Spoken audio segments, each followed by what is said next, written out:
ਸਾਨੂੰ ਈਦ ਉੱਤੇ ਹੀ ਹਲਾਲ ਲੱਭਣਾ ਹੈ ਤੇ ਅੱਗੋਂ ਖੋਤਾ ਹੀ ਸਾਰਾ ਸਾਲ ਲੱਭਣਾ ਹੈ। ਇਹ ਵੀ ਆਵਾਮ ਦੀ ਗੁੱਡ ਲੱਕ ਹੋ ਜਾਏ ਜੇ ਵੱਡੀ ਈਦ ਹੀ ਛੇਤੀ ਹੋ ਜਾਏ। ਸਕੂਨ ਜਿਹਾ ਲੱਭੇ ਜਦ ਬੱਕਰੇ ਵੇਖਣ, ਨਿੱਕੇ ਵੱਡੇ ਛਤਰੇ ਵੇਖਣ, ਗਾਵਾਂ ਵੇਖਣ ਨੂੰ ਤਰਸ ਗਏ ਦੀਦੇ।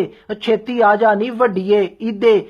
ਪਹਿਲੋਂ ਕੁੱਤੇ ਲਾਹੌਰ ਖਵਾ ਛੱਡੇ ਜੇ, ਹੁਣ ਖੋਤੇ ਲੈਣ ਚ ਲਾ ਛੱਡੇ ਜੇ। ਪਰੋਣੇ ਕਿਤੇ ਜਾਈਏ ਤੇ ਦਿਲ ਨੂੰ ਹੱਥ ਜਿਹਾ ਪੈਂਦਾ ਹੈ, ਬਹੁਤਾ ਗੋਸ਼ਤ ਵੇਖ ਕੇ ਤੇ ਸ਼ੱਕ ਜਿਹਾ ਪੈਂਦਾ ਹੈ। ਮੇਜ਼ਬਾਨ ਮੈਨੂੰ ਉਸ ਤੇ ਵੀ ਸ਼ੱਕ ਪਈ ਜਾਵੇ, ਗੋਸ਼ਤ ਦੇ ਜਿਹੜਾ ਭਰ ਭਰ ਡੋਂਗੇ ਪਿਆ ਲਿਆਵੇ। ਆਖੇ ਪਾਓ ਪਾਓ ਬੱਟ ਸਾਹਿਬ ਗੋਸ਼ਤ ਦੀਆਂ ਢੇਰੀਆਂ, ਪਿੱਛੇ ਹਜੇ ਹਾਂਡੀ ਚ ਨੇ ਬੋਟੀਆਂ ਬਥੇਰੀਆਂ। ਕਿਵੇਂ ਪਾਵਾਂ ਸ਼ੇਖ ਜੀ, ਸ਼ੱਕ ਜਿਹਾ ਲੱਗਦਾ ਹੈ। ਇਹ ਸਾਲਨ ਮੈਨੂੰ ਖੋਤੇ ਦੀ ਲੱਤ ਦਾ ਪਿਆ ਲੱਗਦਾ ਹੈ। ਕੱਚਾ ਪੱਕਾ ਦਿਲ ਮੇਰਾ ਮਾਰਦਾ ਹੈ ਉਹ ਉਡਾਰੀਆਂ, ਅੱਗੇ ਸ਼ੋਰੇ ਵਿੱਚ ਪਿਆ ਖੋਤਾ ਲਾਵੇ ਪਿਆ ਤਾਰੀਆਂ। ਮੈਨੂੰ ਤੇ ਲੱਗਦਾ ਹੈ ਖੋਤੇ ਦੀ ਇਹ ਪਸਲੀ, ਉਹ ਕਦੇ 200 ਚ ਵੀ ਲੱਭਦਾ ਹੈ ਗੋਸ਼ਤ ਇੱਥੇ ਅਸਲੀ। ਮੇਰਾ ਇਹ ਮਸ਼ਵਰਾ ਜਾਣ ਲਈਓ ਮਿੱਤਰੋ, ਨਸੀਹਤ ਮੇਰੀ ਅੱਜ ਦੀ ਪਛਾਣ ਲਈਓ ਮਿੱਤਰੋ। ਭਰ ਭਰ ਸ਼ੇਖ ਜਿਹੜਾ ਡੋਂਗੇ ਪਿਆ ਲਿਆਵੇ, ਗੋਸ਼ਤ ਬੰਦਾ ਉਹਦੇ ਵੱਲੋਂ ਭੁੱਲ ਕੇ ਵੀ ਨਾ ਖਾਵੇ। ਖਾ ਖਾ ਗੰਢੇ ਐਵੇਂ ਬੰਦਾ ਸੋਹਣਾ ਹੋ ਜਾਏ, ਸ਼ੇਖਾਂ ਨਾਲ ਚੰਗਾ ਬੰਦਾ ਰਾਈਆਂ ਦਾ ਪਰੋਣਾ ਹੋ ਜਾਏ। ਚੂਸਦੇ ਨੇ ਪਏ ਜਿਹੜੇ ਖੋਤੇ ਦੀਆਂ ਨਲੀਆਂ, ਉਹਦੇ ਨਾਲ ਤਾਂ ਚੰਗੀਆਂ ਨਹੀਂ ਗੰਢਿਆਂ ਦੀ ਡਲੀਆਂ।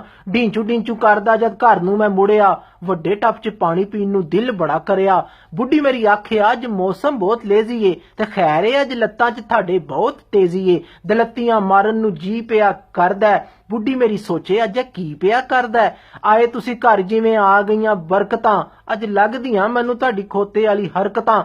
ਮਗਰੋਂ ਲੈ ਜਾਣ ਵਜ਼ੀਰ ਤੇ ਮਸ਼ੀਰ ਜਿਹੜੇ ਹਰ ਪਲ ਪੜਦੇ ਨੇ ਹਕੂਮਤਾਂ ਦੀ ਹੀਰ। ਉਹ ਰਹਿ ਜਾਏ ਤੁਹਾਡਾ ਕਿਤੇ ਕੱਖ ਨਾ ਕੰਡਾ, ਉਹ ਕੌਮ ਨੂੰ ਖਵਾਤਾ ਜੇ ਗੋਸ਼ਤ ਨਾ ਗੰਦਾ। ਮੈਂ ਤੇ ਇਹੀ ਆਖਾਂਗਾ ਵੱਡਿਓ ਨਿਆਣਿਓ, ਮੇਰੀ ਇਸ ਗੱਲ ਨੂੰ ਕੀਮਤੀ ਵੀ ਜਾਣਿਓ, ਤੇ ਫਤਵਾ ਮੌਲਵੀ ਖਾਦਮ ਕੋਲੋਂ ਇਸ ਵਾਰ ਮੰਗਾ ਲਓ, ਤੇ ਈਦ ਉੱਤੇ ਸਾਰਾ ਬੱਕਰਾ ਫ੍ਰਿਜ ਵਿੱਚ ਲਾ ਲਓ।